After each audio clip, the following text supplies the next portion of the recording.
Привет, армия. Недавно вышло новое видео, где Чингук с другой стороны выходит из отеля в Нью-Йорке. И этих моментов было достаточно, чтобы сердца фандома забились еще быстрее. Его присутствие напоминает нам, почему мы его так любим. Чингук, с его теплым взглядом, задумчивой улыбкой и неизменной добротой, излучает энергию, которая выходит за рамки экрана. Ему не нужно говорить ни слова. Одного его появления достаточно, чтобы наполнить воздух эмоциями и нежностью. Неизбежно щемит сердце, когда видишь, как он идет с такой осанкой. Он излучает спокойствие и близость одновременно. Трудно не улыбнуться, думая о том, как сильно мы по нему скучаем.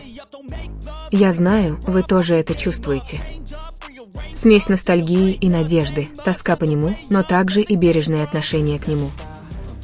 Потому что мы знаем, что когда он вернется с таким светом, который способен излучать только он. Мы с нетерпением ждем одного из тех живых выступлений, которые мы так любим, моментов, когда Чингук показывает себя таким, какой он есть. Искренним, спонтанным и полным любви к нам, каждое выступление – это подарок, маленькая искра, которая освещает наши дни. У него есть уникальная способность заставить нас чувствовать себя как дома, даже если мы за тысячи миль от него. Он смотрит на нас через экран, и на мгновение мир словно останавливается. Чингук любит нас. И мы любим его в ответ, глубоко и постоянно. Так может любить только по-настоящему объединенный фандом. Так что давайте ценить его время, ждать со спокойным сердцем и быть благодарными за каждый момент, который он разделяет с нами. Потому что за каждой улыбкой есть усилие, есть преданность, есть искренняя любовь к тем из нас, кто следит за ним. И говоря о росте, его аккаунт в TikTok превысил 23 миллиона подписчиков, число столь же значимое, как и его влияние на мир. Поистине впечатляет, как всего за один день он добавил более 400 тысяч новых подписчиков. Это не просто цифры, миллионы сердец находят в нем вдохновение, радость и утешение. Он живое доказательство того, как сильно мы его любим, как его искусство и сущность преодолевают языковые барьеры и границы. Чингук не просто покоряет сцены, он покоряет души. Его танцевальный талант и неповторимый голос делают его уникальным.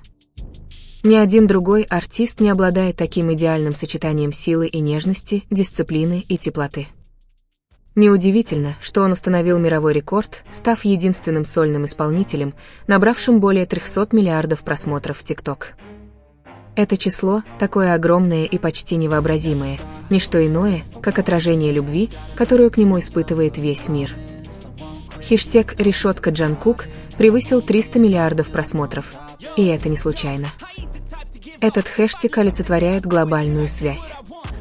Общее чувство миллионов, которые видят в нем нечто большее, чем просто айдола. Чингук олицетворяет теплоту, старательность, страсть и искренность. Его успех заслужен. Это плод многолетней преданности своему искусству и любви к нему. Он учит нас, что истинная гениальность исходит из сердца. Эта слава не означает расстояние, это возможность объединить еще больше людей через любовь и музыку. Кто-то поделился прекрасной историей о таксисте из Чхунчона, простом человеке, которому однажды посчастливилось встретить Тэхёна. Она утверждала, что узнала Тэхёна, как только он сел в такси, но старалась сохранять спокойствие. Однако ее руки слегка дрожали, когда она сжимала руль. Таксист рассказал ей, что однажды Тэхён сел рядом с ней на заднее сиденье и любезно согласился сделать селфи. Фотография запечатлелась не только в ее телефоне, но и в ее памяти, как незабываемое напоминание о чудесном совпадении. Таксист не переставал делать ей комплименты. Он говорил, что невозможно не восхищаться красотой Тэхёна, что его черты лица вживую выглядят еще совершеннее, и что его голос, даже когда он говорил тихо, излучал мягкость, излучающую умиротворение. Всю дорогу он описывал Тэхёна как доброго и вежливого молодого человека с чистым и искренним сердцем. «Он такой другой», — повторял он снова и снова. История стала вирусной, потому что у всех, кто когда-либо встречал Тэхёна, сложилось одинаковое впечатление. Его красота была не только во внешности, но и в том, как он относился к другим. Затем человек, поделившийся историей, добавил, что Тэхён служил в армии в Чхунчоне. Таксист вспомнил, что видел его не раз, и со смехом упомянул, что Тэхён даже сидел рядом с ним на пассажирском сиденье. Он пошутил, как забавно было видеть себя там, солдат в форме, разделяющий повседневные моменты в обычном такси. Эта естественность, это человечное поведение тронули водителя больше всего. Он не переставал говорить о нем. Какой он красивый, какой у него мелодичный голос, какой он добрый и обаятельный на протяжении всей поездки. Каждое слово было наполнено неподдельным восхищением. С другой стороны, Тэхён был активен на Уиверс. Его присутствие там всегда вызывало бурю эмоций. Он отвечал, приветствовал, оставлял короткие сообщения. Но каждое слово было словно цифровое объятие.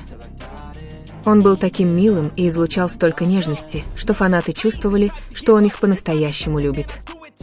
В одном из таких сообщений он ответил на сообщение Тэхёна, написанное ему от всего сердца. В комментарии говорилось: «Тэхён, как бы часто мы не виделись с тобой или Чингуком, как бы часто мы не видели вас вместе, мы всегда так сильно по тебе скучаем». Из тысяч сообщений Тэхён выбрал именно это, и сделал это с нежностью, со свойственной ему мягкостью. Деталь не осталась незамеченной. У человека, написавшего ему сообщение, была фотография профиля Тэхёна, и Тэхён ответил этому человеку. Для фанатов это был небольшой, но очень значимый жест. Еще один пример молчаливой и глубокой связи, существовавшей между ними. И как Тэхён каким-то образом всегда находил способ сказать «Я здесь», отправитель завершил сообщение благодарностью. «Спасибо, Тэхён, что снова нашел время поделиться с нами этим, за то, что ты такой милый и добрый, мы так сильно любим тебя и Чингука, и мы так сильно по тебе скучаем». Итак, среди повседневных анекдотов, улыбок, запечатленных на селфи и неожиданных ответов на Уиверс. Невидимый мост между ними и их поклонниками продолжает строиться, потому что иногда достаточно лишь дружеского взгляда, совместного смеха или слов, сказанных от всего сердца, чтобы напомнить нам, почему Тэхён так любим, восхищен и незабываем. То, как Тэхён и Чингук ведут себя вместе, не нуждается в объяснениях, они не ищут внимания словами. Потому что их язык состоит из минималистичных жестов, молчания, которое говорит громче любого разговора. Когда один из них приближается к другому, что-то в воздухе меняется, почти незаметно, но ощутимо для тех, кто внимательно наблюдает за ними. Это не просто физическая близость, это общая вибрация, гармония, которая преображает атмосферу, они не борются за пространство. Они живут в нем вместе, словно каждый дополняет присутствие другого, когда их взгляды встречаются, нет ни колебаний, ни сомнений. Это тихая уверенность, молчаливое узнавание, которое накапливалось со временем, способ бытия, который, кажется, скорее усвоен душой, чем привычка. Каждое их движение обладает ошеломляющей естественностью, когда они соприкасаются, не было ни удивления, ни стеснения. Ими руководило молчаливое понимание, им не нужен был повод, чтобы сблизиться, они делали это без усилий. Как люди, научившиеся узнавать друг друга по маленьким жестам, Тэхён слегка наклонил голову, Чингук ответил, не задумываясь. Один улыбнулся, другой уже увидел. Это была невидимая хореография, которая, казалось, была известна только им двоим. Синхронный танец дыхания, где остальной мир медленно исчезал. А потом что-то изменилось. Время остановилось на мгновение, как будто этот момент никогда не пройдет. В многочисленных видеозаписях с ними эта связь повторяется снова и снова. Это не совпадение. Это настолько четкая закономерность, что ее невозможно игнорировать. Когда они вместе, их движения создают гармонию, не требующую направления. Они ходят, они смотрят друг на друга, они ищут друг друга, даже не осознавая этого. Их словно соединяет невидимая нить. Нежно притягивая их друг к другу, держа их на одной волне, неважно, есть ли вокруг люди. Работают ли камеры, пытается ли окружающий шум отвлечь их. Они вели себя так, словно весь мир был лишь исчезающей вокруг них сценой. Когда один поднимал руку, остальные следовали за ним без промедления, словно знали это с самого начала. Когда один двигался вперед, другие следовали за ним без разрешения. Их жесты казались отрепетированными, но это было не так. Они были результатом глубокого взаимопонимания, соучастия, которое научилось выражать себя без слов. И затем, без слов, без поиска, подтвердилось то, что чувствовали все. Что между ними была не просто близость, а скорее форма сосуществования. Присутствие, которое невозможно было подделать. Энергия, которая сохранялась даже после того, как камеры остановились.